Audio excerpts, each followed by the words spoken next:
Hey everyone, it's Will, the host of the Everyman Drummer podcast, the one that you can listen to on Spotify, Stitcher, Pocket Casts, Apple Podcasts, all of those other podcast places. But here's the best part. You're probably wondering, how am I getting it distributed? Well, I'm here to tell you that, and you have to check it out. Anchor.fm, or even downloading the Anchor app on Android and Apple iOS systems right there. It's so easy that anybody can use it to start their own podcast. Hell, even me, a drummer, can use it to start their own podcast. And the best thing, check this out, the best thing about using this app, you guessed it, it's free. And they also help you distribute your podcast against all the other platforms that are being used today for everybody to get their podcast listened to out there. So I encourage you guys, check it out. If you really want to get a podcast started, use Anchor.fm. It's the only one that I use. I know there's other hosting sites out there, but this one is absolutely 100% free. You just need your email address, and you got to have a cool voice to use it. Maybe, but who knows? But you all get the point of it. It's really easy to get it started, and check it out on Anchor.fm.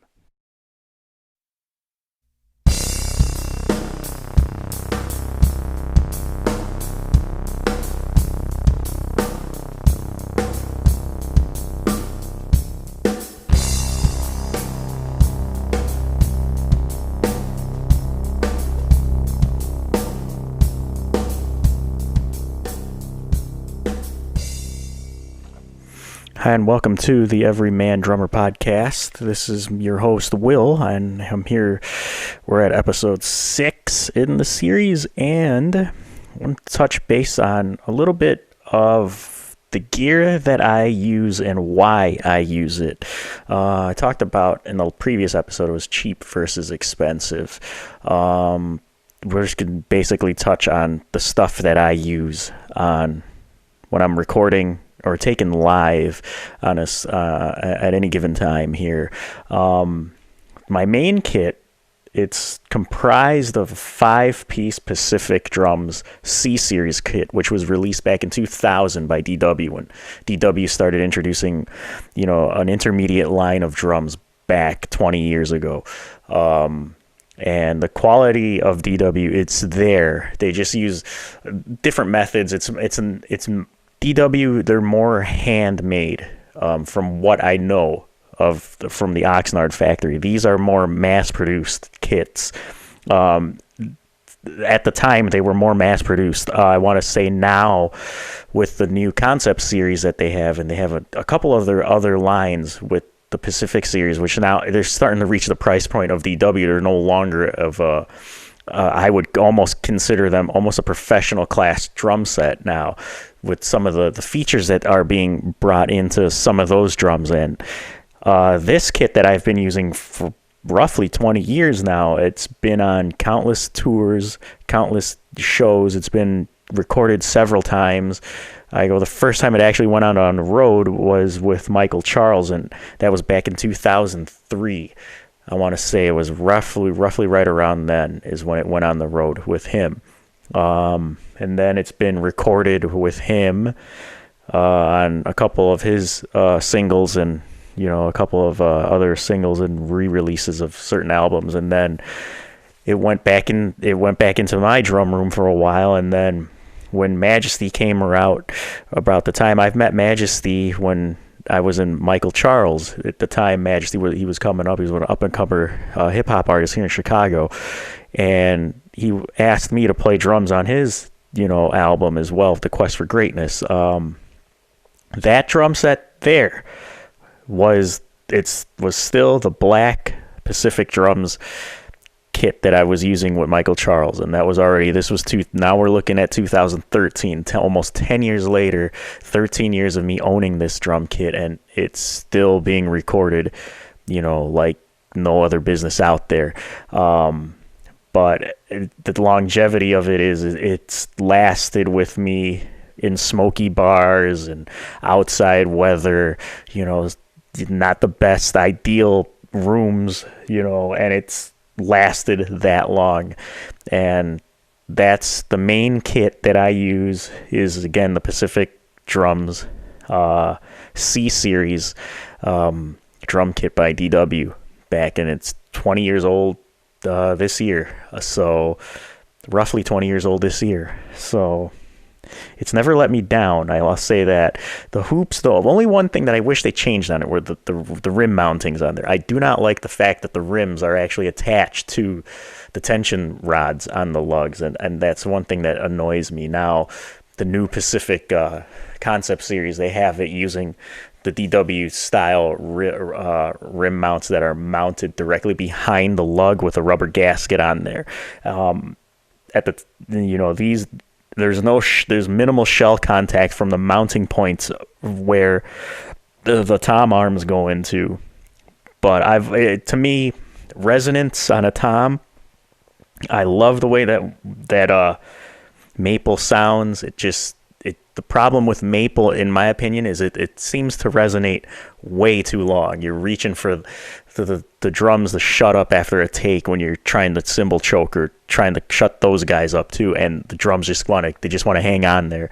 And in my opinion, I like the sound of Birch. Birch drum shells to me sound just better.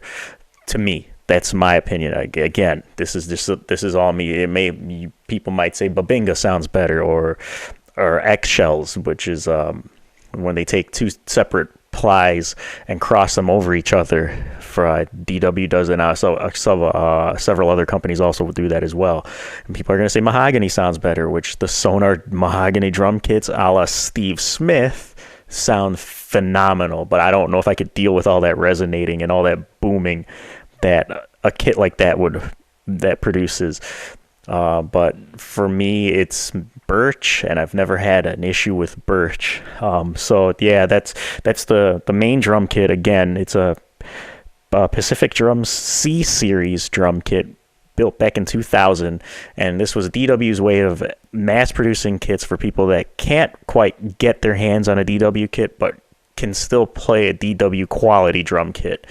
And I have to hand it to them. When they did that, it was just like, wow, I always treated this as a DW kit. I always look at it as a DW kit. I don't look at them as separate entities. And a lot of people will argue on them and tell you that they're separate entities. And that's like telling me a Lexus and a Toyota are completely different cars, when Toyota's the parent company of Lexus. And in Japan, there is no such thing as Lexus. I could be wrong now, but I always look at a Lexus as that's a Toyota. So I look at my Pacific drums, and those are DWs in my eyes.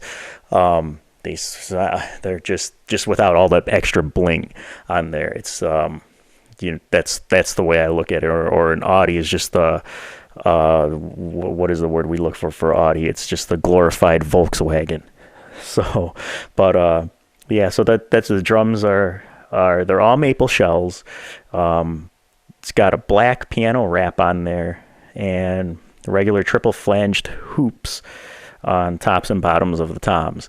Now, the standard kit comes with a 8x12, 9x13, and 16x14 floor tom, and an 18x22 bass drum. I've always played the shallower bass drums. I've always played either a 16x20 or 16x22, 14x22 shallow one. So when I found out that this was 18 and it was deeper, just the kick and the punchiness of that bass drum. I think if I'm going to keep an all maple drum, it's going to be the bass drum, just for resonance. And you want that extra, that oomph, that extra stab when it comes to maple, especially on a bass drum. You want that to just pound through the cut. You just want that chest pounding bass.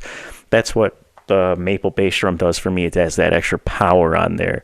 But the toms can be the toms, and everything else can be Birch, and we can go from there. That's the only thing that I'll keep maple is the bass drum. But that's what the standard kit retailed for, and it came with I want to say it was a 5x14 steel snare drum, and I still have that one. I use that one a lot as well. Another drum that I like to take out on the road is that one. I added, just because I'm used to playing 3 rack toms, I added a Ludwig Birch Rocker Elite 8x10 tom on there just to close it out, and you can hear the difference. You can really hear the difference between a Birch drum and a maple side by side. And the Ludwig drum, in my opinion, just rocks. no pun intended there, being it is a Rocker Elite series, but it does do a lot of, it does kick when you're hitting that high tom and you come down on there. And it's 3 rack toms and 1 floor tom, and reminiscent of a Jeff Piccolo setup, because he had the 3 racks and then 1 floor tom. Eventually I'd like to put, it was recommended by a friend of mine, a drummer friend of mine, Reed Hayes, who told me that I should look into the Pancake 20-inch DW gong drum, and he says you'll have a lot of fun with that. He's like, those are great. And he's like, I've been looking at them, but I'd like to hear them in person. I've only heard them on recordings before I actually throw the money down on one of those. It'd be a nice compliment to the kit to be set up next to the floor tom right there. It's sort of in a suspended way. But those are the drums right there. The cymbals, I've always played Paiste Cymbals. I did have a little time when I did play Zildjians for a little bit, and then I decided to come back to the Paiste Cymbals. I played them when I first started off. I was using Paistes, my very first drum kit, which was a handmade drum set, and using a 404 Paiste Crash, 16-inch Crash, which I still use. And nowadays I'm using the PST5s. PST5s mixed in with a couple alphas, 502s, some signatures in there, and vintage. Vintage now are out of. They do not make any more of these dimension hi-hats, and a couple of 802s on there. And I whatever Paiste makes, I'll try to pick one up and throw it on there. But I like to stay more in the intermediate range. That's the reason why I use PST5s. PST5s, I just like the way they sound. To me, they're very pleasing. Don't get me wrong, the signature models, fantastic cymbal. But for $200 a pop, that's kind of throwing it out there. This is like what I alluded to in the last episode. If you didn't hear that one, cheap versus expensive. The quality and craftsmanships of these PST5s, it's there, and they've recently released the PST7s and a PST8. The PST7s is basically a 2002 model with the same red inking on there, but just not qualified as a 2002. Once you slap that 2002, the price goes through the roof, and I think these are made in Germany along with these PST5s versus being made out in Switzerland. These are more of the mass-produced ones, but to me they sound great. They sound great on a mix, they sound great live, they sound great everywhere. And I get asked that question all the time, why don't I use more signatures? And to me, I just like the way the PST5 sounds. And like my 502 ride, I've had that thing for almost 20 years, and that's still rocking. And I like to use 20-inch rides versus the 22s, just for the overtones. I don't like having too many overtones on there, but that's what I like to, again, personal preference again, versus, you should be using that, you should be using that. There's no rules when it comes to your equipment. Nobody says you can't do this, you can't do that. A lot of people use 14-inch hi-hats. I use 13s. If I could find a pair of 12-inch hi-hats, I'd use those. The smaller the better, at least for me. But the Paiste cymbals are, I can't say enough about them. I like using them. Those are what I like. But now, since I am not endorsed, I have the freedom to use other stuff. So there might be maybe in the future, there might be a Zildjian ride there, a K ride. I've alluded to this in the last episode. In my opinion, when it comes to cymbals, your ride and your hi-hat should be your most expensive ones in there. They should be. They don't have to be, but that's just the way I feel about it. You're going to be hitting those a lot more than the other ones. I look at the ride and the hi-hat as the putter in the golf bag, and that's what it looks like. A lot of people, you're going to hear people saying that the snare drum should be, and that's probably true. That should be as well in there, but that, in my opinion, that's what it is. I like using the cymbals that I use because to me they just sound fantastic. I'm not going to tell somebody else that why are they using that. I never ask anybody why are you using that. Mike Mangini was asked one time. Now he's a long time Zildjian endorser, and using the A Customs, Z Customs, or whatever ones, Ks on their K Customs, all the fancy, the nice Zildjians. And I've had a couple A Zildjians too, which are fantastic. But he was asked, he has a ZBT Zildjian. Those are equivalent to the PST5s. It's more of an intermediate model, and somebody asked Mike about it, and they asked, well, you've got all these A Zildjians and all these Z Zildjians and Ks and K Customs and blah, blah, blah, this, and, why do you have the ZBT up there mixed in on there? And he gave the best answer that any musician could hear, and he simply said, it's up there because I like the way it sounds, period. And I heard him say that, and I was just like, you know what, Mike, you're right. I play PST5s not because they're cheap, but because I like the way they sound. And think about that. If you like the way it sounds, does it matter if it's expensive or not? Probably no. The answer is no. It does not matter. As long as it sounds good to you, that's what you're going to use.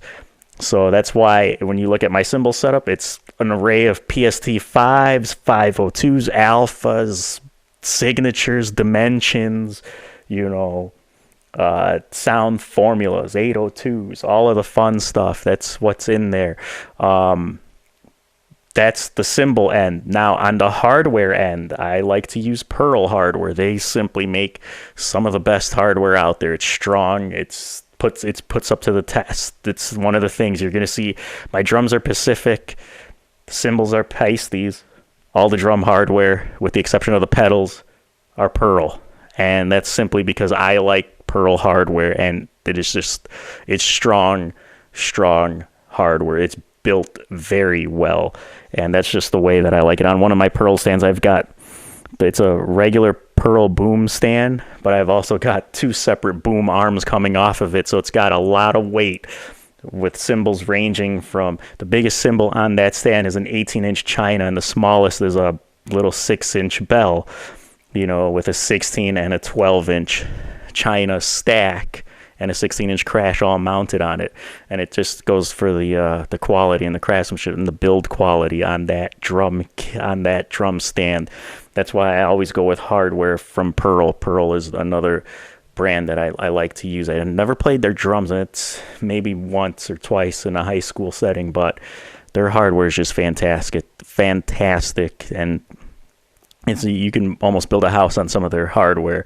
So, and that's the hardware end on there. The sticks are my signature Scorpion sticks percussions out here from Bensonville, a local guy out here in Bensonville. Those are mine. Again, I alluded to this a couple episodes ago, that it's a comparison of a Neil Peart drumstick in length and in diameter with the Steve Smith Vic Firth feel on there, with a long short taper at the end with a ball tip for cymbal work.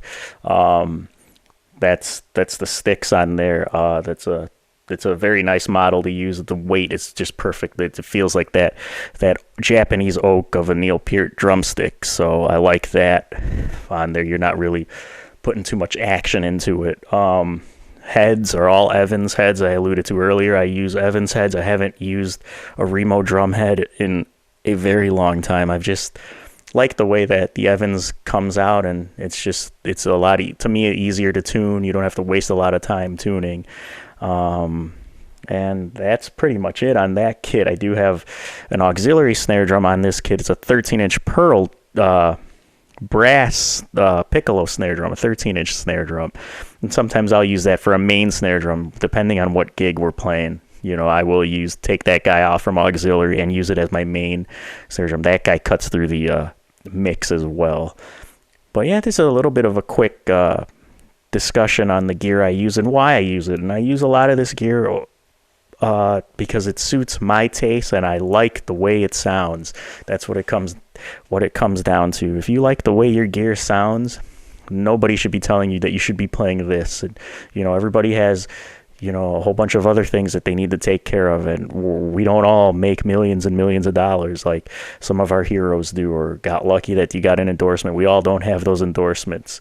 And to me, not having an endorsement just gives you the freedom to play what you want because it sounds good to you. And that's, why I appreciate all of the equipment that I play. The other drum kit that I have set up here in my drum room is a Ludwig 4-piece drum set. And I use that with paired up with Paiste Cymbals as well. There's 505s on that one, and a couple of alphas and signature dark crisp hats on that one. And those dark crisp hats, I trade them off and back and forth with my dimensions on my main kit.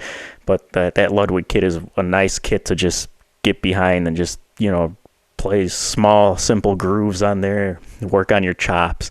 That kit also is outfitted with Evans G12 coated heads on it as well. Interesting